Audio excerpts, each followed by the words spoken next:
আগে কিন্তু জোয়ারের পানিতে প্লাবিত ছিল, এখন দেখতে পাচ্ছেন লবণাক্ত, তো যার কারণে এখানের মানে লবণ পানি সরে গেছে গিয়ে এর যে বৃক্ষরাজির এই যে সুন্দরবনের অন্যতম বৈশিষ্ট্য। তারপর দেখতে পাচ্ছেন ছোট ছোট লাল কাঁকড়া এখানে রয়েছে, তারপরে শামুক,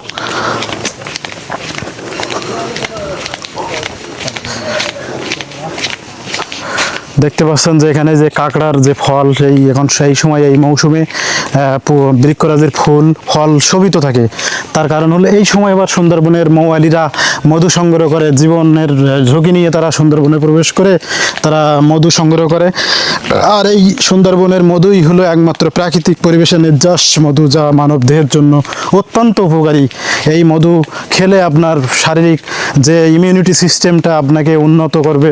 আপনারা জানেন যে মধুর কার্যকারিতা, এর গুণাবলী বলে শেষ করা যাবে না।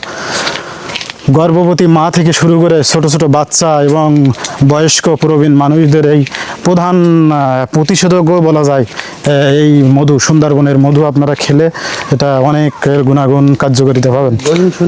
গহীন সুন্দরবনের ভিতর দিয়ে আমরা যাচ্ছি, এখানে পাখি পক্ষীরা সব এক শান্ত পরিবেশ, কিন্তু এই শান্ত পরিবেশের ভিতরে আপনারা জানেন যে এখানে অশান্ত পরিবেশও ঘটতে পারে, অনাকাঙ্ক্ষিত ঘটনা ঘটে যেতে পারে। শুধুমাত্র সচেতনতা থাকতে হবে যে কখন কি জানি সাপ, কুমির, তারপরে হিংস্র জন্তু জানোয়ার, রয়্যাল বেঙ্গল টাইগার এখানে কোথায় কিভাবে লুকিয়ে থাকে, ঘাপটি মেরে থাকে। এই জন্য করে খুব সাবধান বশতায় আপনারা দেখতে পাচ্ছেন যে একটা অনেক দীর্ঘদিনের গাছ, যার গুঁড়িটা ফেটে হয়ে আছে, কিন্তু দেখেন তার পাতাগুলো বেঁচে আছে, কিন্তু মনে হচ্ছে যেন গাছটা মারাই গেছে। এই হলো সুন্দরবনের এক অজানা ইতিহাস, অজানা রহস্য, যা না আসলে আপনারা বুঝতেই পারবেন না যে সুন্দরবন আসলে কি। এটা একটা রহস্যের মায়াজাল এই সুন্দরবনের ভিতরে। আপনারা জানেন এখানে আবার উপাখ্যান ছিল, মা বনবিবি এই সুন্দরবনের দেবী। এই প্রতি চৈত্র মাসে এই মা বনবিবির পূজা হয়। আপনারা গল্পে উপাখ্যানে শুনেছেন যে রাজা দক্ষিণরায়ের স্বপ্নাদেশে ধনামানা নামক দুই ভাই মধু আহরণ করতে যায়, কিন্তু তারা কোনো মধু পাওয়া যায়নি। তখন এই দক্ষিণা রায়ের স্বপ্নাদেশে তারা এক গরিব পরিবারের ছেলে দুঃখেকে কর দেওয়ার জন্য আদেশ হয় স্বপ্নাদেশে। কিন্তু যখন জঙ্গলের ভিতরে যায়, সেই বেদির মেদ সেই নামক স্থানে গেলে দুঃখেকে যখন দক্ষিণ রায়ের কাছে দেয়, তখন তখন এখানে শাহজঙ্গলি এবং মা বনবিবি এরা ভাই বোন। আপনারা জানেন সেই যখন দুঃখে এই বনের ভিতরে মা বনবিবিকে যখন স্মরণ করে, তখন মা বনবিবি এসে সেই দুঃখেকে উদ্ধার করে। এবং সেখান থেকে উপাখ্যানে রয়েছে যে মা বনবিবি এই বনের দেবী, এবং এখানে কোনো প্রকার বিপদ আপদ আশঙ্কা বা কোনো প্রকার বিপদ আসন্ন হলে মা বনবিবির স্মরণ করলে আপনারা জানেন যে বিপদ কেটে যায়। এটা আমাদের বিশ্বাস। আপনারাও জানেন যে এটা একটা তাজ্জব বিষয় যে বনের ভিতরে যখন কোনো মৌয়ালি, বাওয়ালি বা জেলে বা বাগদি, কোল, মুন্ডা আদিবাসী সম্প্রদায় যখন জীবিকার তাগিদে এই সুন্দরবনে প্রবেশ করে, তখন যদি তারা কোনো বিপদ বা কোনো বাঘের সম্মুখীন বা অন্য কোনো ডাকাত জলদস্যুর সামনে পড়ে, তখন তারা মা বনবিবিকে স্মরণ করেন। মা বনবিবিকে স্মরণ করলেই তিনি তাদেরকে রক্ষা করেন। সেখান থেকে এই মা বনবিবিকেই সুন্দরবনের দেবী হিসেবে এখানে তাকেও মানে তার পূজা থেকে শুরু করে সবকিছু এই প্রচলন করা হয়।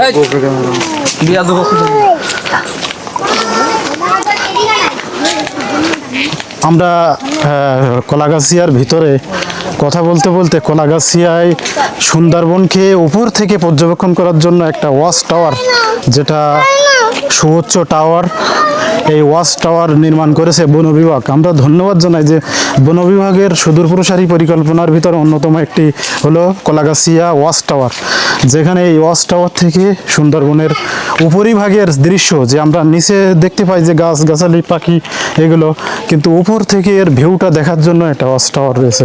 আমরা সেই ওয়াচ টাওয়ারের দিকেই যাব।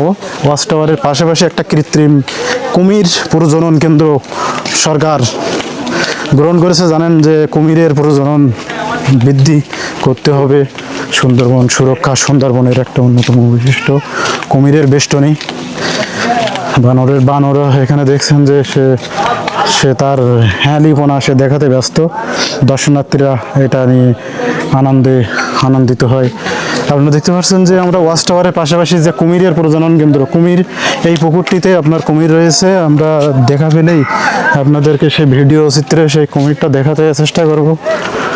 যে সুন্দরবনে আরও একটা নেতিবাচক দিক, যে বাঘ শিকারী, বাঘ হরিণ যদি শিকার করতে করতে যদি সুন্দরবনে প্রাণী বৈচিত্র্য সংকট দেখা যায়, তাহলে সম্পূর্ণ ইকোলজিক্যাল সিস্টেম যেটা প্রাকৃতিকভাবে যেটা গড়ে ওঠে, এটা সম্পূর্ণ ক্ষতিগ্রস্ত হয়। এই জন্য করে আমরা একটার সাথে একটার একটা শৃঙ্খল, খাদ্য শৃঙ্খলের সাথে এগুলো আবদ্ধ। এই জন্য করে আমরা সুন্দরবনের কোনো প্রাণী বৈচিত্র্য, উদ্ভিদ বা এর সম্পদকে আমরা নষ্ট করব না। এখানে জনসচেতনতা বৃদ্ধি করার জন্য এই হলো কুমিরের খামার, কুমিরের প্রজননের জন্য এইখানে এইটা করা হয়েছে। আমরা এখন ওয়াচ টাওয়ারের দিকে উঠবো। যেই সম্পূর্ণ এই যে কলাগাছিয়া ওয়াচ টাওয়ারটি একটা ঝুঁকিপূর্ণ, তবে এটা একটা ব্যবস্থাপনা যে এখানে উপরে উঠে সুন্দরবনের ভিউটা দেখার জন্য এটা একটা খুব একটা সুন্দর ব্যবস্থাপনা। ধাপে ধাপে ধাপে ধাপে আমরা সুন্দরবনের উপরেই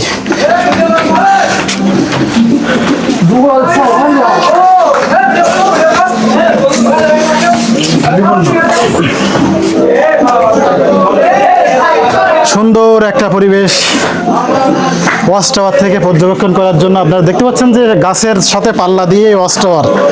এখানে কেওড়া গাছে দেখছেন যে কেওড়া দেখছে, এটা খুব মানে সুস্বাদু কেওড়ার আচার। এটা আপনার খুব একটা মানুষের রোগ মুক্তি করে। হ্যাঁ, একটা রোগ মুক্তি করে এই কেওড়ার আচার।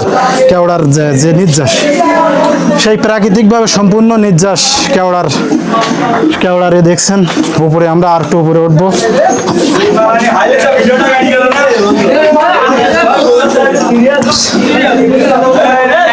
যতই উপরে উঠছি ততই দেখতে পাচ্ছেন যে সুন্দরবনের উপরিভাগে সৃষ্ট এটা একটা কুমির প্রজনন কেন্দ্র সরকার করেছে।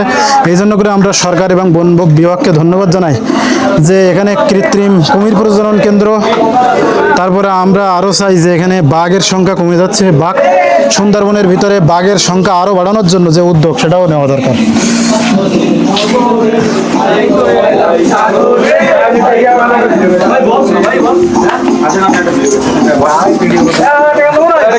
কিন্তু একটা ভিডিও নেন।